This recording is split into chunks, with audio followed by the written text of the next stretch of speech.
చెప్పమ్మా వచ్చింది కదా నిన్న నచ్చిండు. మరి నిన్న నేను కూర్చోబెట్టి కూడా చెప్పిన. మరి ఏంటిది ఏం కథ అనేది ఇప్పుడు పిలిపించి ఇక్కడ కూర్చొని చెప్పు.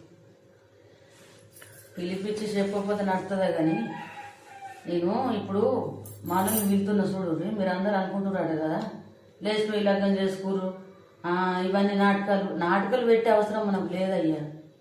ఎందుకంటే ఇంట్లో పరిస్థితి ఎట్లున్నదో ఆ పరిస్థితిని మనం సెట్ చేసుకోవాలి. అందరూ లవ్ మ్యారేజ్ అని అంటే నీకు మళ్ళీ నెక్స్ట్ వీడియో పెడతావు. లగ్గం ఇప్పుడు మేము వెంకటాపురం గుట్టకడ వెంకటేశ్వర గుడి కడ చేసినాం లగ్గం. ఆ లగ్గం వీడియోలు మీకు పెడతాము. అట్లా లేచిపోయి ఒక్కదాని బిడ్డ లేచిపోయి లగ్గం చేసుకున్నంత ఉన్నదా? మరి లవ్ మ్యారేజ్ కాదు, అరేంజ్ మ్యారేజ్. వీళ్ళు కలిసి చేసిందే. మళ్ళా లవ్ మ్యారేజ్ అని మరి ఇప్పుడు గిట్ల ఎందుకు అంటున్నారు? మరి లవ్ మ్యారేజ్ కాదు. ఇప్పుడు ఈ వీడియో మీకు అర్థమైపోతుంది. ఇప్పుడు నేను ఏడేది తీసుకోతా ఏమేమి మాట్లాడుతున్నావు మీకు అన్ని అర్థమైపోతాయి.